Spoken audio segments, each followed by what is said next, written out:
வணக்கம், நான் உங்கள் அபிமான யோகாம்பால் சுந்தர்.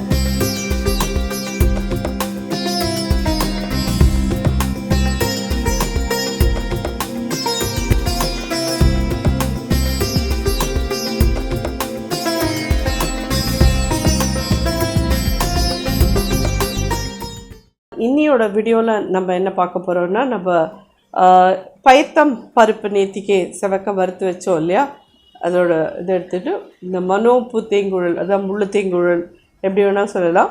இந்த பயத்தம்பருப்பை யூஸ் பண்ணி நம்ம இன்றைக்கி பண்ண போகிறோம். இந்த கப்பாலேயே 4 கப் அரிசி மாவு எடுத்துட்டுருக்கேன். இந்த 1 கப் பயத்தம்பருப்பு மாவையும் போடுறேன், 1 கப் கடலை மாவு அதையும் போடுறேன், பொட்டுக்கடலை மாவு இது ஒரு 1/2 கப் போட்டால் போதும், உப்பு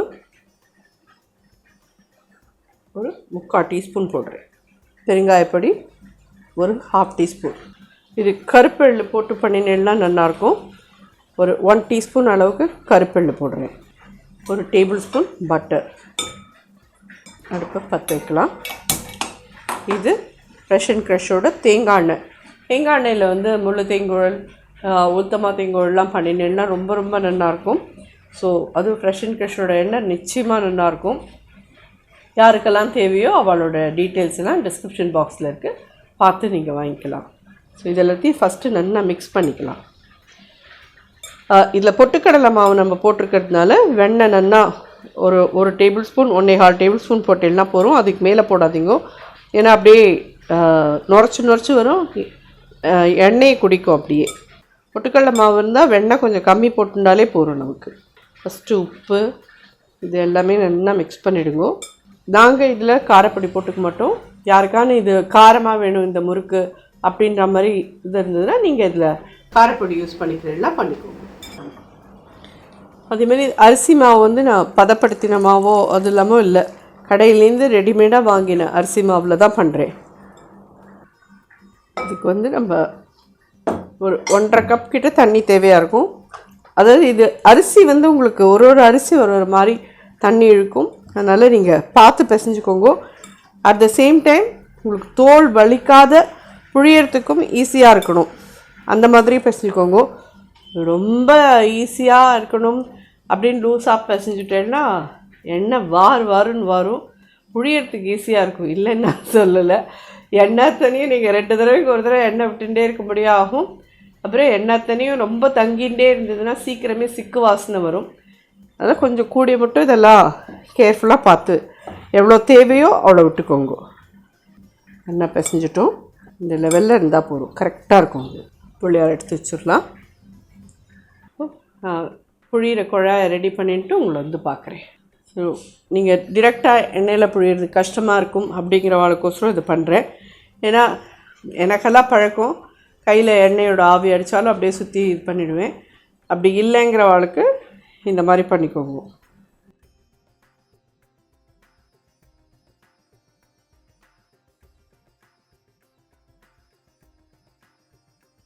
எண்ணெய் நல்லா காஞ்சிருக்கும், போட்டது எழும்பி வருது தெரியுறதா?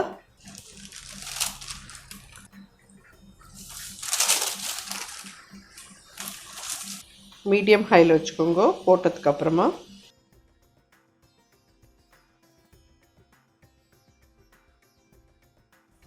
நல்லா ஓசையெல்லாம் அடங்கட்டும், அதுக்கப்புறமா அதை எடுத்தோன்னா சரியாக இருக்கும். இந்த முறுக்கு வந்து ரொம்ப ரொம்ப டேஸ்டியாக ரொம்ப நல்லாயிருக்கும். சிம்பிளி அதாவது பயத்தம்பருப்பு வந்து வறுத்துட்டு அதுக்கே ஒரு தனி வாசனை உண்டு. ஸோ பயத்தம்பருப்பு போட்டு கடலை மாவும் போட்டு பொட்டுக்கடலை மாவும் போட்டு பண்ணுறச்சே ரொம்ப கிறிஸ்பியாக ரொம்ப நல்லா வரும் அது. ஆனால் ஒன்லி திங் நான் எல்லாருக்கிட்டையும் கேட்டுக்கிறது என்னென்னா, தயவு செஞ்சு யாரும் எண்ணெயை காய்ச்சி அதில் விடாதீங்க. ஒரே ஒரு டேபிள் ஸ்பூன் வெண்ணெயை போட்டு நல்லா பிசைஞ்சேன்னா இந்த முறுக்கெல்லாம் கொஞ்ச நாள் நின்று இருக்கும், நன்னாவும் வரும். சரியா? ஓசையெல்லாம் நல்லா அடங்கிடுத்து. இப்போ உங்களுக்கு அது கொஞ்சம் ஆறட்டும், உடச்சும் காமிக்கிறேன். அடுத்த ஈடு வந்து நான் டிரெக்டாக நான் எப்படி புழிவேங்கிறத காமிச்சிடுறேன். உங்களுக்கோசரம் வெளியில் புழிஞ்சிட்டு அதை எடுத்து இது பண்ணினேன் நான். அதே மாதிரி நிறையாவும் பிசைஞ்சுக்காதீங்க, ஒட்டு மொத்தமாக அப்படியே மாவு பிசைஞ்சிட்டு நீங்கள் இது பண்ணீங்கன்னா நாழியாக செவந்து போகும். அப்பப்போ இந்த மாதிரி கொஞ்சம் கொஞ்சமாக பிசைஞ்சுட்டேன்னா கடகடன் முடிக்கிறதுக்குள்ளே வெள்ளையாகவே இருக்கும் முறுக்கு. இது இப்போ அடுத்த எடு புழியலாம்.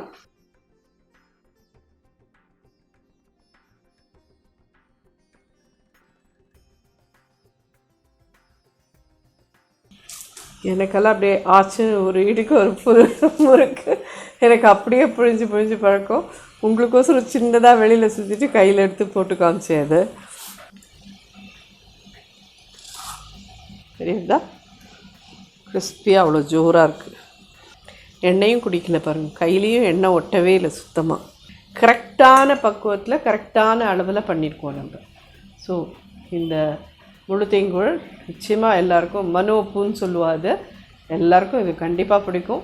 ட்ரை பண்ணுங்க. உங்களுக்கு காரம் வேணும்னா இதில் காரப்பொடி போட்டு வேணாலும், அப்போ கொஞ்சம் கலர் மாறிடும், வெள்ளையாக வராது. ஸோ கலர் மாறி கொஞ்சம் ரெட்டிஷாக இருக்கும். அது உங்களுக்கு பிடிக்கும்னா நீங்கள் போட்டு பண்ணிக்கோங்க. இதுவும் பாருங்கள் இந்த சைஸில் இருக்கும். இது வந்து எங்கள் காலத்தில் எல்லோரும் சொல்லுவா, அதான் சீர்பட்சணத்துக்கு வைக்கிற சைஸில் பண்ணுறடி ஒரு இதுவும் அப்படின்பா. ஆனால் அது ஒன்று வந்து நம்ம எடுத்தானா 2 பேர் 3 பேர் எடுத்துக்கலாம் இல்லையா? அதனால் ஒரு இது ஃபுல்லாக அப்படி தான் நான் புழிவேன் எப்பயுமே. உங்கள் சௌகரியம் டிரெக்டாக அதில் அடுப்பை புழியறது உங்களுக்கு கஷ்டமாக இருக்குன்னா இந்த மாதிரி வெளியில் புழிஞ்சிட்டு எடுத்து எண்ணெயில் போட்டுருவோம். உளுத்த மாவு தேன்குழல் நான் வந்து சொன்ன மாதிரி தீபாவளிக்கு வந்து எல்லா பருப்பையும் யூஸ் பண்ணி தான் பண்ணுவேன். உளுத்த மாவு போட்டு தேங்குழல், பயத்த மாவை போட்டு அந்த முள்ளு தேங்குழல், கடலை மாவை போட்டு ஓமப்பொடி ரிப்பன் பக்கோடா, அதுக்கப்புறமா வந்து ஸோ துவரம்பருப்பு நம்ம எதுவும் பக்ஷணத்தில் யூஸ் பண்ணுறதில்ல. ஸோ இந்த 3த்தையுமே யூஸ் பண்ணி தான் நம்ம பக்ஷணமே எங்கள் காலத்தில் எப்பயுமே இருக்கும். அதுவும் இந்த உளுத்த மாவு தேங்குழல் எங்கள் ஆத்து தீபாவளியில் ரொம்ப பெரிய மேண்டேட்ரி. ஏன்னா குழந்தைகளாகட்டும் எல்லாருக்குமே பிடிச்ச ஒரு இதுனா இதுதான். ஸோ அதனால் இது நிறையா நான் பண்ணி காமிச்சிருக்கேன், இது ஒன்றும் புதுசாக பண்ணலை. ஸோ வழக்கமாக பண்ணுற இதில் இதுவும் ஒன்று உண்டுங்கிறதுனால இதை எடுத்துகிட்டு இருக்கேன், அவ்வளோதான். ஸோ இப்போ பண்ண ஆரம்பிக்கலாம். ஸோ இது 5க்கு 1, 1 கப்பு, 2, 3, 4, 5 கப்பு அரிசி மாவு, 1 கப்பு உளுத்தம்பருப்பு வறுத்தோம் இல்லையா, அது பொடி பண்ணி வச்சுருக்கேன். ஸோ 5க்கு 1 தான் இதோட அளவு. இது இப்படி மாவு இல்லாத மிஷின் இருக்கிற இடமா இருந்ததுன்னா நல்லா அரிசியை நீங்கள் வந்து களைஞ்சு உணர்த்திட்டு நல்லா வறுத்துட்டு ஈரம் போக வறுத்துருங்க. வறுத்துட்டு உளுத்தம்பருப்பையும் இதே மாதிரி செவக்க வறுத்து போட்டு மிஷினில் ஒன்றா 5 அழாக்கு அரிசிக்கு 1 அழாக்கு உளுத்தம்பருப்பு போட்டு, இல்லை 5க்கு 6-7 நாள் போட்டுக்கோங்க. ஒரே 1 அழாக்கு உளுத்தம்பருப்பு போட்டு நல்லா செவக்க வறுத்து எல்லாத்தையுமே அரிசி செவக்க வறுக்க வேண்டாம், ஈரம் போக வறுத்துருங்க. வறுத்துட்டு உளுத்தம்பருப்பையும் வறுத்து போட்டு மிஷினில் கொடுத்து அரைச்சி வாங்கிட்டு வந்துட்டு பாக்கி சாமானெல்லாம் அப்படியே போட்டு அரைச்சி பண்ணிக்கிறேன்னா பண்ணிக்கோங்க. அப்படி இல்லைன்னா இந்த மாதிரி எங்களுக்கு அரைக்கிற மிஷின் இல்லை அப்படின்னா கடையிலேருந்து வாங்குகிற மாவு வச்சு உளுத்தம்பருப்பு எப்படி மிக்ஸி அரைக்கும், மிக்சியில் பொடி பண்ணி சலிச்சுட்டும் எடுத்துக்கோங்க. ஸோ இது ரெடி ஆகிடுது. இதுக்கு சீரகம் ஒரு 3/4 டீஸ்பூன் கிட்ட போடுவோம். அதே மாதிரி இது பெருங்காய வாசனையாக தான் இருக்கணும், அதனால் பெருங்காயமும் நல்லா ஒரு 1/2 டீஸ்பூன் கிட்ட பெருங்காயம் போடும். இதில் வந்து உப்பு கம்மியாக தான் இருக்கணும், நான் வந்து ஒரு 1/2 டீஸ்பூன் போடுறேன். இது வந்து உப்பு கரிச்சுன்னு இருந்ததுன்னா உளுத்தமா தேங்குழல் நல்லா இருக்காது. 1 டேபிள் ஸ்பூன் வெண்ணெய், இதுவுமே தேங்காய் எண்ணெயில் பண்ணினா நல்லா கைமுறுக்கு வாசனை எப்படி இருக்கும், கைமுறுக்கு தேங்காய் எண்ணெயில் பண்ணினா ஒரு வாசனையாக இருக்கும் பார்த்தீங்களா, அது மாதிரி நல்லா ஜோராக இருக்கும். நல்லா ஃப்ரெஷ் அண்ட் ஃப்ரெஷ் தேங்காய் எண்ணெயில் தான் இதையும் பண்ண போகிறேன். ஃபஸ்ட்டு எல்லாத்தையும் நல்லா உப்பு பெருங்காயம் வெண்ணெய் எல்லாம் மிக்ஸ் பண்ணிவிடுங்க, அப்புறம் தண்ணி விடலாம்.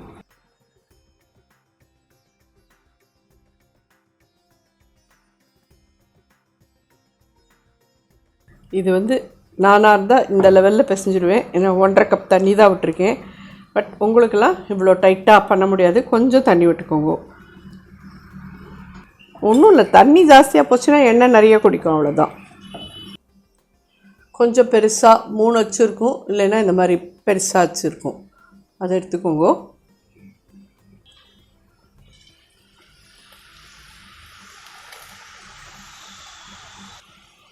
ஸோ இப்படி புழிஞ்சிட்டு உடனே திருப்பணும்னு அவசியம் இல்லை, கொஞ்சம் வெயிட் பண்ணுங்க. ஓசை கொஞ்சம் அடங்கின அப்புறம் திருப்பினேன்னா சரியாக இருக்கும். பார்த்தீங்கன்னா ஜோராக ரெடி ஆகிடுது. ஸோ இதே மாதிரி இதுலேயே டிரெக்டாக புழியறதுக்கு கஷ்டமாக இருக்குங்கிறவா இதெல்லாம் எனக்காகவே வராது கதை, உங்களுக்கோசரம் பண்ணுறேன் அவ்வளோதான். இதில் புழிஞ்சுக்கோங்க.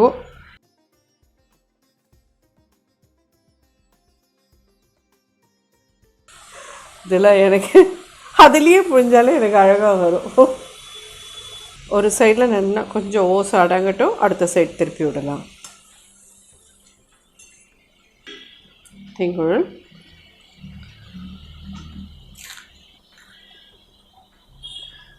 இது கொஞ்சம் கையில் வெண்ணெய் ஒட்டும், எண்ணெய் ஒட்டுறதும் இல்லையோ வெண்ணெய் ஒட்டும். ஸோ ஜோராக ரெடி எடுத்து வச்சுக்கலாம். இந்த மாதிரி எல்லா மாவையும் புழிஞ்சிட்டு வந்துட்டு உங்களை பார்க்குறேன். நாடா தேங்குழல், ரிப்பன் பக்கோடா, எப்படி வேணால் நீங்கள் சொல்லலாம், அந்த இதுதான். ஸோ இந்த கப்பால் 3 கப் அரிசி மாவு எடுத்துட்டுருக்கேன், 2 கப் கடலை மாவு, 1/2 கப் பொட்டுக்கடலை மாவு, ஒரு 1/2 டீஸ்பூன் பெருங்காயப்பொடி, ஒரு 1/2 டீஸ்பூன் உப்பு, ஒரு 1 டீஸ்பூன் மிளகாப்பொடி, ஒரு டேபிள் ஸ்பூன் பட்டர். இதுக்கு இந்த மாதிரி இருக்கும், ரிப்பன் அச்சு இருக்கும் உங்கள் எல்லாருக்கிட்டையுமே. இது 1 இருக்கும் 2 இருக்கும், எப்படி இருக்கோ அது எடுத்துக்கோங்க. எத்தனை வயசில் இருக்கிறவங்களுக்குலாம் சொல்லலை, நீங்கள் எல்லோரும் கண்டிப்பாக வச்சுருப்பேன், எல்லோரும் பண்ணுவேல் தெரியும். நல்லா மிக்ஸ் பண்ணிக்கலாம். ஃபஸ்ட்டு நிறைய பேராத்தில் நிச்சயமாக கடலை மாவு புகையணும்னு ரிப்பன் பக்கோடா கண்டிப்பாக இருக்கும். அண்ட் கண்டிப்பாக முழு தேங்காயும் நிறைய பேராத்தில் பண்ணுவாள். ஆனால் மோஸ்ட்லி எல்லாராத்துலேயும் கடலை மாவில் பண்ணுவேலாம் இருக்கும். நம்ம யூஸ் பண்ணியிருக்கிறது பைத்த மாவு யூஸ் பண்ணியிருக்கோம். அது கொஞ்சம் ரொம்ப டிஃப்ரெண்ட்டாகவும் இருக்கும், முறுக்கும் வெள்ளையாக வரும். நீங்கள் அது மாதிரி பண்ணி பாருங்களேன். எந்த கப் நீங்கள் அளவு எடுத்துக்கிறீங்களோ அதுதான் எல்லாத்துக்குமே அளவு.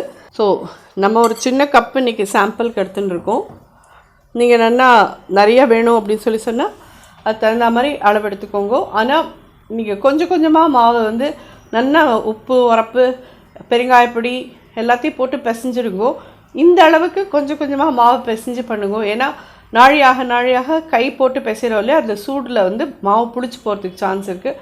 புளிச்சு போச்சுன்னா பட்டுப்பாவடையே ஆகிடும். அப்படி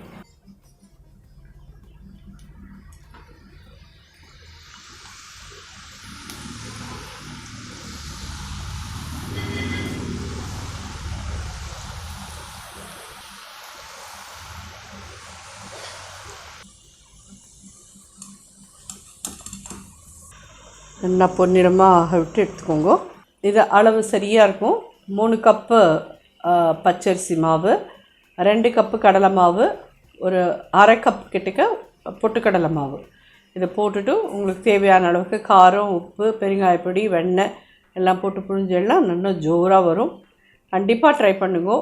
எல்லாருக்கும் இது தெரிஞ்சது தான், புதுசாக பண்ணுற வெள்ளம் மட்டும் இந்த அளவு எடுத்துக்கோங்க, சரியாக இருக்கும். நான் இது ரெடி ஆகிடுத்து. நான் ஆறுனதுக்கப்புறம் உங்களுக்கு எடுத்து இது உடச்சி காமிக்கிறேன். எவ்வளோ கிறிஸ்பியாக இருக்குங்கிறது பார்த்தா தெரியும் உங்களுக்கு. ஏன்னா எல்லாருக்குமே பிடிச்ச ஒரு இதுனா இதுதான். ரிப்பன் பக்கோடா பிடிக்காதவாளே இருக்க மாட்டா, எல்லாருக்குமே பிடிக்கும். ஏன்னா இது கொஞ்சம் உப்பரப்பாக நல்லா இதுவாக கிறிஸ்பியாகவும் இருக்கும். ஓசை நல்லா அடங்கிடுத்து பார்த்தாலே தெரியும் உங்களுக்கு.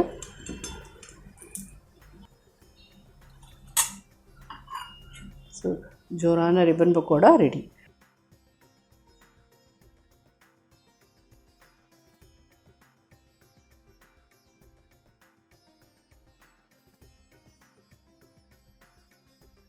பட் எண்ணெயில் போடுறச்செல்லாம் கை ஜாகிரதை, நீங்களும் தள்ளி நின்றுட்டு பண்ணுங்கோ. யாருக்காக இருந்தாலும் கவனமாக பண்ணுங்கோ. கவனத்தை வேறு எங்கேயோ வச்சுன்னு எண்ணெய் அடுப்பு கீழே மட்டும் இருக்காதீங்க. இது எல்லாருக்கும் உபயோகமாக இருக்கும்னு நினைக்கிறேன். ட்ரை பண்ணி பார்த்துட்டு எப்படி இருந்து ஃபீட்பேக் சொல்லுங்கள். நன்றி.